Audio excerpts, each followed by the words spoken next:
the can of love. We are in the can of love. We are in the can of love. Let us sing. We are in the can of love. When I say tiki, when I say taka, when I say tiki tiki tiki tiki taka. When I say taka, when I say tiki, when I say taka taka taka taka tiki. Semuanya bisa? Ayo kembali ke tempat duduknya. Bilang selamat pagi, jawabnya apa? Pagi, pagi, pagi. Kalau Miss bilang apa kabar, jawabnya apa? Yes, yes, yes. Oke, sekarang selamat pagi. Pagi, pagi, pagi.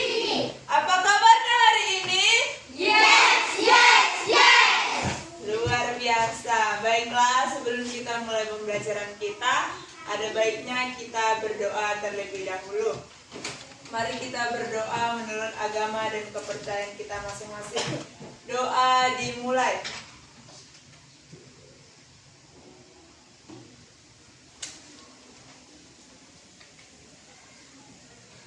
Doa selesai. Baiklah, pada hari ini pembelajaran kita itu ada di tema 7, subtema 3, subtema 1, pembelajaran ketiga. Oh iya, siapa yang ingat pembelajaran kita minggu kemarin? Kita udah mempelajari apa kemarin sama Miss? Peristiwa Eropa. Tentang penjajahan Eropa. Lalu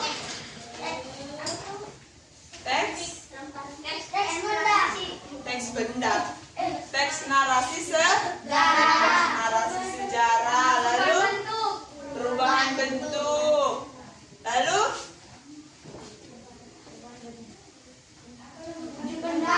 ya jenis-jenis wujud benda.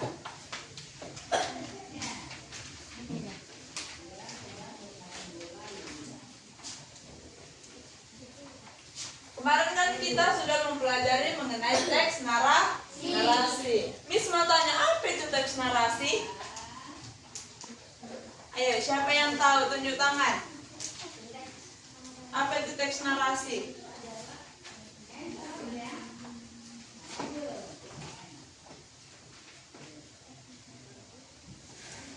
Ayo, nggak apa-apa, jangan takut salah. Yang penting berani.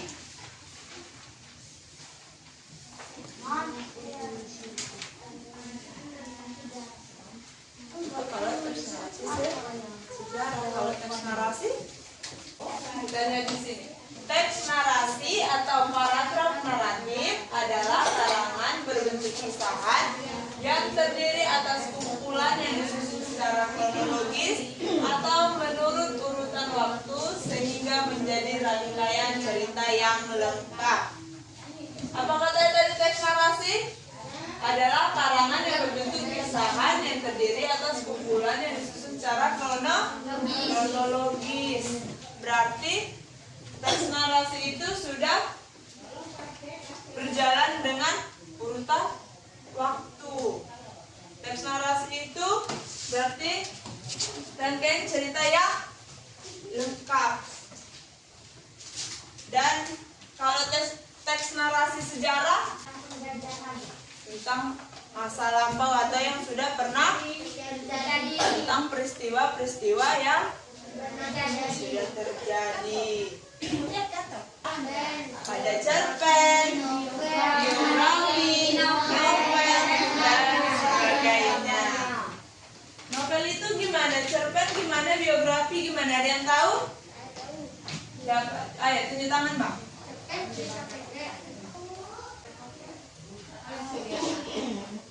Oke, kalau biografi bisa menceritakan tentang biodata seseorang. Misalnya, siapa nama? Nirwana. Dia tinggal di mana? Tempat lahirnya di mana? Orang tuanya, nama ayah dan ibunya siapa? Hobinya apa? Cita-citanya apa? Itu juga bisa biografi.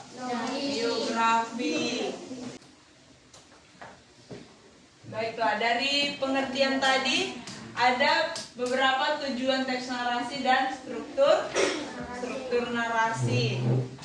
Tujuan teks narasi adalah memberikan informasi atau wawasan dan memperluas pengetahuan. Yang kedua, memberikan pengalaman estetis kepada pembaca. Yang pertama itu memberikan informasi atau wawasan dan memperluas pengetahuan. Maksudnya itu gimana? Memberikan informasi. Misalnya dari suatu teks, kan? Dari suatu teks bacaan, kita dapat mengetahui teks ini dilakukannya atau terjadinya di mana. Seperti itu. Coba kita lihat buku kita ya. Halaman 30. Di sini judulnya Sistem Tanam Paksa Pemerintahan Kolonial Belanda. Informasi apa yang kita dapat dari sini, dari paragraf pertama? Iya, pada masa kepemimpinan Johannes van den Bosch, Belanda memperkenalkan sistem tanam paksa. Itu adalah sebuah informasi. Terus katanya memperluas pengetahuan.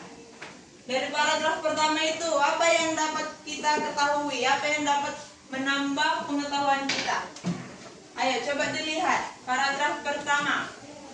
Di situ dikatakan sistem tanam paksa pertama kali diperkenalkan di Jawa dan dikembangkan di daerah-daerah lain di luar Jawa, di Sumatera Barat.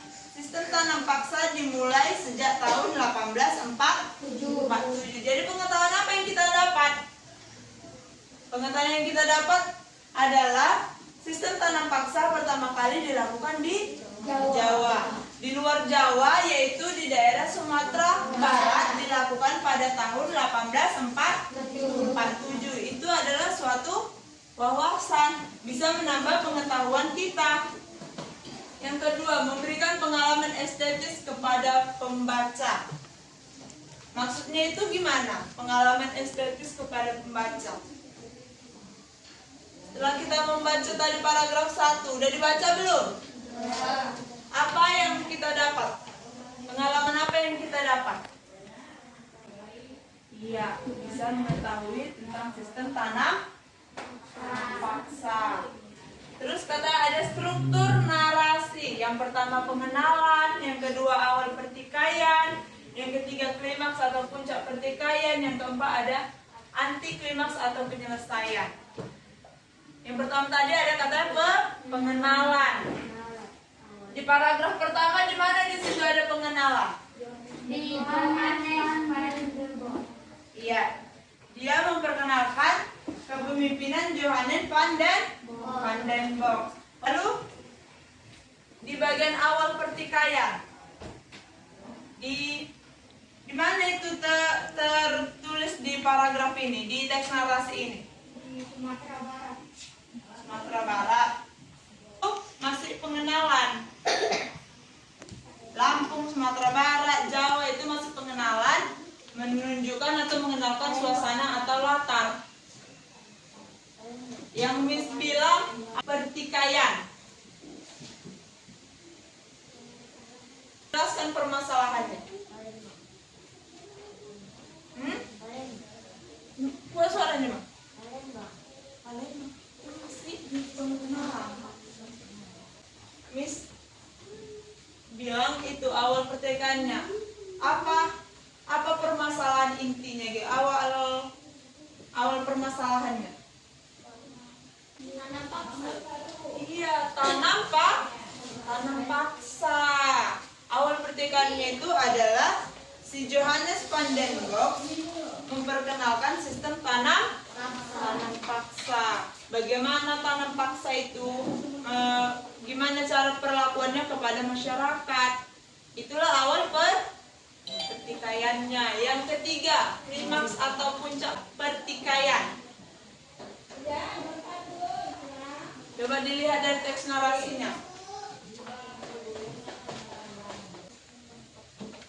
Penduduk yang telah lama menanam kopi secara bebas dipaksa menanam kopi untuk diserahkan kepada pemerintah kolonial. Berarti setiap penduduk yang memiliki tanaman kopi dipaksa menjualnya atau memberikannya kepada pemerintah kolonial. Itu adalah puncak pertikaiannya.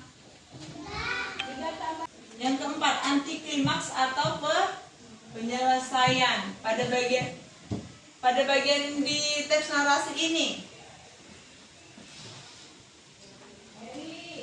siapa yang dapat menyimpulkan apa maksud dari yang keempat itu? Bisa dilihat, ada nggak penyelesaian? Van den Bosch memperkenalkan atau saat kepemimpinannya dia membuat sistem tanah daerah Jawa, Sumatera Barat, Minahas. Puncak pertikaiannya, semua petani ataupun pekerja yang memiliki tanaman kopi, lada, atau rempah-rempah lainnya harus menyerahkan hasil yang mereka dapatkan, hasil rempah-rempah mereka ke kolonial Belanda. Si Edward Dowes mengajukan tuntutan kepada pemerintah kolonial Belanda untuk lebih memperhatikan kehidupan bangsa Indonesia agar bangsa Indonesia lebih sejahtera. Langkah-langkahnya di situ apa dikatakan? Memiliki pendidikan. Kedua, daerah. Tiga, memindahkan penduduk daerah yang padat ke daerah yang jarang penduduknya. Si teks narasi sejarah secara lisan. Ada beberapa tahapnya. Ini kan teks narasi yang udah kita baca kan? Sistem tanam paksa pemerintahan kolonial Belanda. Bagaimana kita menyimpulkan mengenai informasi yang ada di dalam teks ini? Yang pertama, kita harus mendengarkan juga melakukan 5W tambah 1H. Siapa yang tahu 5W tambah 1H? Apa? Tunjuk tangan. 5W tambah 1H. Ayo, bilang. Nanti diperbaiki sama Miss. Ayo.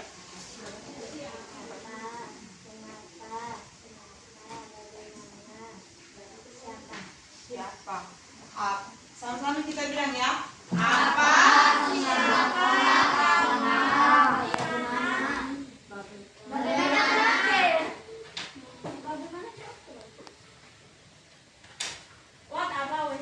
Oke, sama-sama kita bilang. 1, 2, 3. Apa? Dimana? Kapan? Siapa? Mengapa? Dan bagaimana? Teks narasi sejarah itu banyak kita temukan informasi-informasi penting seperti yang Miss bilang tadi. Dari teks narasi sistem tanam paksa kita dapat mengetahui dari kepemimpinan siapa sistem tanam paksa itu terjadi dan di mana, waktunya kapan, terus siapa yang menjadi sasarannya, terus apa yang didapat dari sistem tanam paksa itu, apa keuntungan bagi kolonial Belanda dan apa kerugian bagi bangsa Indonesia. Apa menunjukkan untuk menanyakan nama atau jenis peristiwa yang terjadi dalam teks. Coba dilihat. Peristiwa yang terjadi dalam teks yang tadi itu apa? Peristiwa tanam paksa. Yang kedua, di mana? Di Jawa. Di Jawa. Kan bukan hanya di Jawa, di mana lagi? Di Barat.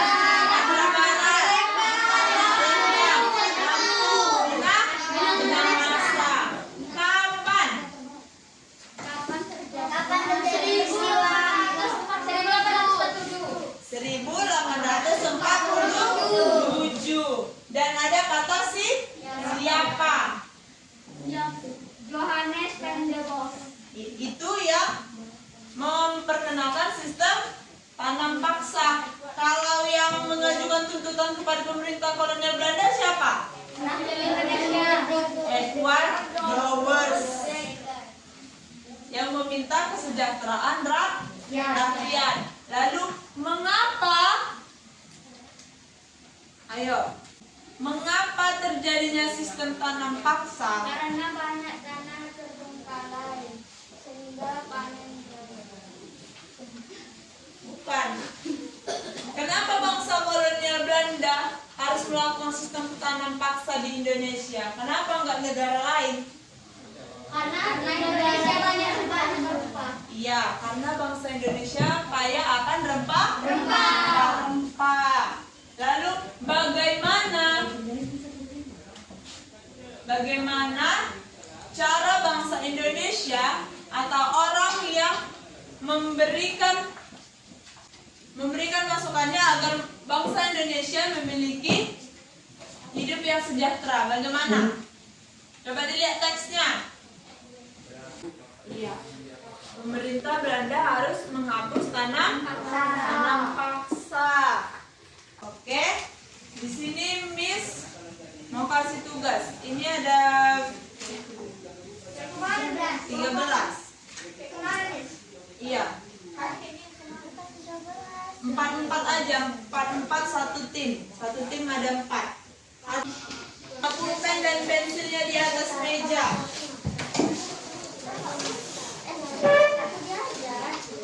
Ayo, sediakan 1 kertas, pulpen dan bukunya di atas meja.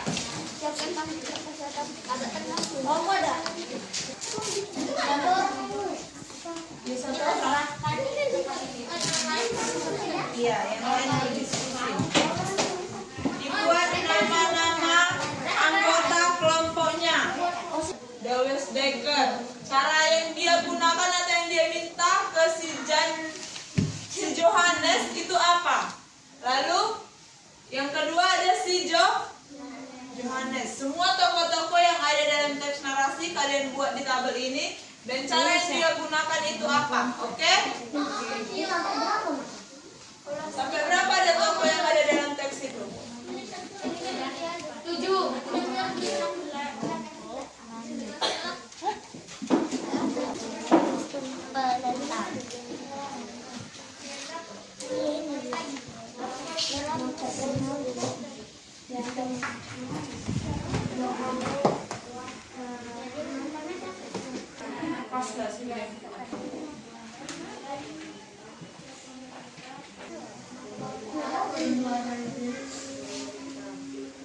Lihat, ayo.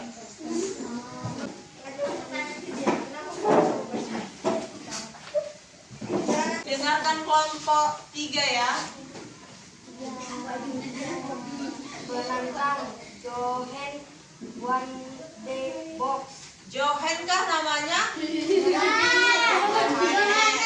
Johannes. Cara yang digunakan tanam paksa. Menantang Edward Dekker. Cara yang digunakan Lain dari kelompok 3.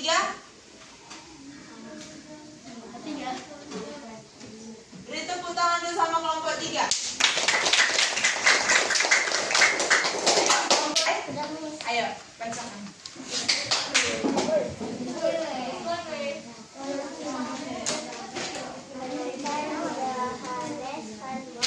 cara digunakan memperkenalkan sistem tanam paksa.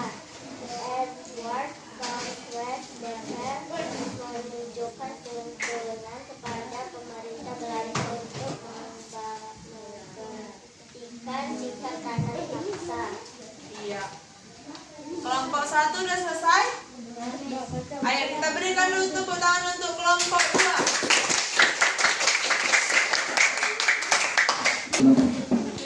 Dawes Dekker menghasilkan kesimpulan kepada pionia Belanda.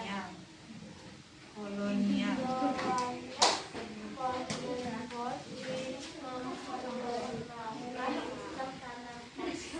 Oke, kita berikan dulu tepuk tangan untuk kelompok 1.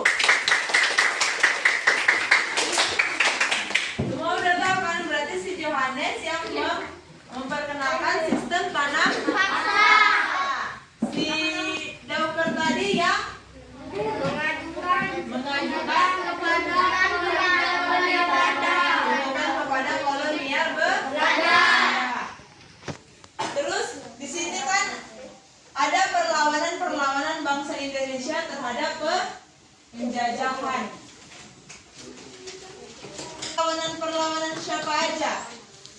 Siapa yang tahu? Sultan Ali Muhayyad Shah. Sultan Ali Muhayyad Shah itu apa? berhasil membebaskan Aceh dari upaya penguasaan bangsa Portugis. Berhasil membebaskan Aceh dari upaya penguasaan bangsa Portugis. Apa perlawanan bangsa Indonesia terhadap penjajahan? Ada perjuangan rakyat Maluku, yaitu tahun 1533 Sultan Ternate menyerukan perlawanan untuk mengusir bangsa Portugis. Lalu perlawanan kedua terjadi pada tahun 1570.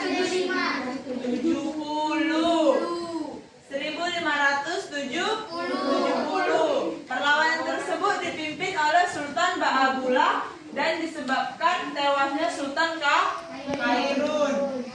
Lalu yang kedua ada perjuangan rakyat Sumatera. Itu tadi yang kamu bilang tadi apa? Sultan Ali Muhammad Shah. Ya, Sultan Ali Muhammad Shah. mereka membebaskan rakyat Aceh. Yang ketiga ada perlawanan di Sumatera Barat. Perlawanan rakyat Jawa. Coba kelompok 1 dibaca. Di Pulau Jawa pengaruh terhadap Belanda. Terjadi karena Belanda memaksa penduduk 30. Ya, rakyat Jawa melakukan perlawanan karena bangsa Belanda melakukan atau memasang patok jalan di tanah makam leluhur Pangeran Diponegoro tanpa izin. Mereka membuat patok di jalan sesuka-suka hati mereka dibuatnya. Padahal itu adalah patok makam Pangeran Diponegoro. Pangeran Diponegoro. Di situ patoknya tanpa permisi. Ya marah ya kan? Misalnya kelompok 3 suka-sukanya sama kelompok 2. Marah nggak kelompok 2? Marah. Dan mereka melakukan perlawanan.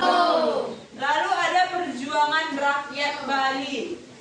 Coba kelompok 2 dibaca. Perjuangan rakyat Bali.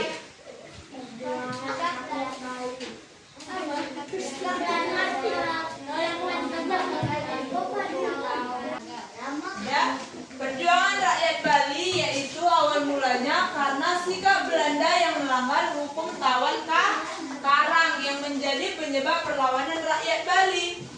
Dan perlawanan dipimpin oleh I Gusti Ketut Jelantik Iskita Benteng Jagaraga, sehingga disebut Perang Puputan Jagaraga pada tahun 1846 sampai 1899. Dan akhir dari perlawanan tersebut ketika Belanda mendapat menguasai Benteng Jagaraga. Lalu ada perjuangan rakyat Kalimantan Selatan. Ayo kelompok 3. Pangeran Antasari memimpin perlawanan rakyat Kalimantan Selatan. Penyebabnya perlawanan adalah sikap Belanda yang berusaha menguasai kerajaan Banda. Belanda juga monopoli perlawanan dan mencampuri urusan. Iya. Awalnya itu perlawanan dipimpin oleh Pangeran Antasari. Dan penyebab perlawanannya itu karena sikap Belanda yang berusaha menguasai kerajaan Banjar. Dan Belanda juga memonopoli perdagangan dan mencampuri urusan kerajaan. Itu campur bangsa Belanda dalam urusan kerajaan Pangeran Antasari. Teks yang ada di situ tentang peristiwa perlawanan terhadap Portugis. Kalian buat pertanyaan 5W tambah 1 hanya serta jawabannya. Sudah? Mengerti? Semua mengerti? Oke, ayo kerjakan.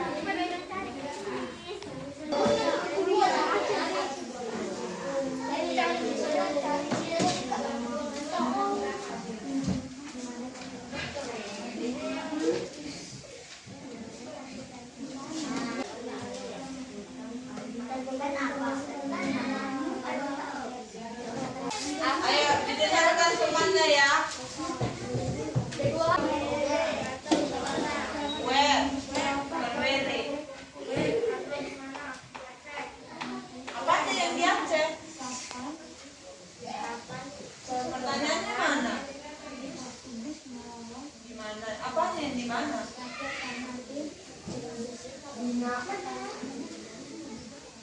Gini loh. Kalian ngerti nggak sih? Misalnya kan teks ini. Coba dilihat teks mengenai peristiwa perlawanan terhadap Portugis. Pertanyaan dari siapa? Siapa yang membebaskan Aceh dari upaya penguasaan bangsa Portugis? Jawabannya adalah Sultan Ali Muhayyad Shah. Dibuat dulu pertanyaannya, baru ada jawabannya. Bukan 1857. Jadi kamu mau ikut diskusi.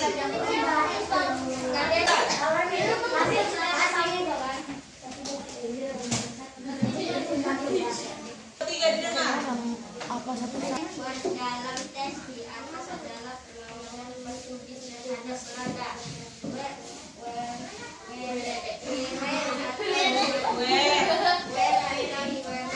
Di mana Sultan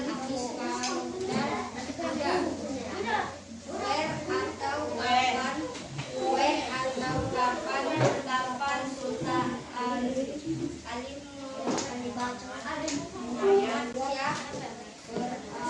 berhasil membebaskan Aceh dari upaya penguasaan bangsa Portugis tahun 1528 sampai 1528.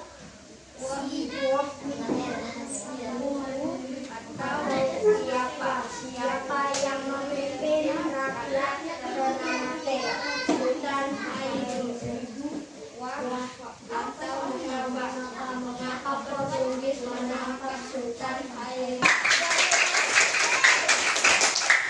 Selanjutnya coba dilihat. Ada faktor-faktor penyebab keberagaman bangsa Indonesia. Yang pertama itu ada faktor letak geografis, di mana negara Indonesia yang dilalui garis khatulistiwa. Yang kedua ada faktor sejarah Indonesia, yaitu adanya percampuran budaya asing. Yang ketiga ada faktor keberagaman pengembangan alam di Indonesia, karena wilayah Indonesia terdiri atas pulau-pulau. Nah, kita ucapkan dulu Sumpah Pemuda. 1, 2, 3, ya.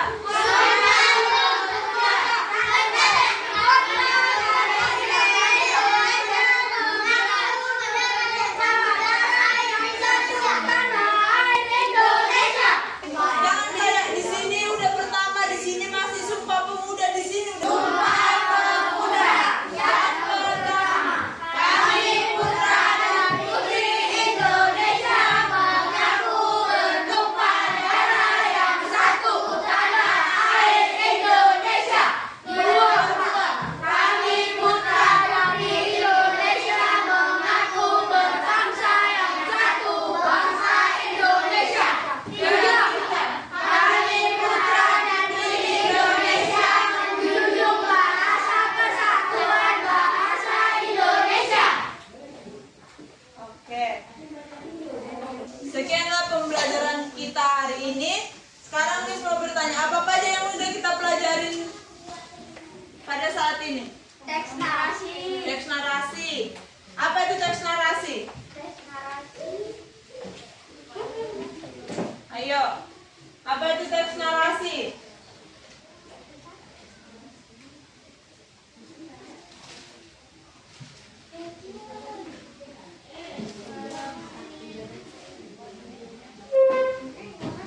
Kelompok 1, apa itu teks narasi? Tentang tanah bangsa. Itu teks narasi sejarah. Kayak aku bilang, kenapa nggak semua siswa muda? Narasi ada terdiri dari kumpulan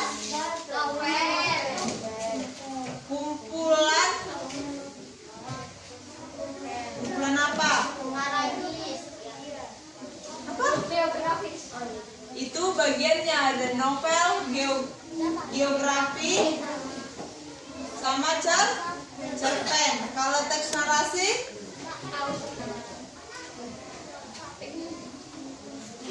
teks narasi adalah karangan berbentuk kisahan yang terdiri atas kumpulan yang disusun secara kronologis atau menurut urutan waktu. Dan jenisnya ada apa? Cerpen, novel, biografi. Lalu kita mempelajari tentang apa? 5W tambah 1. Apa aja?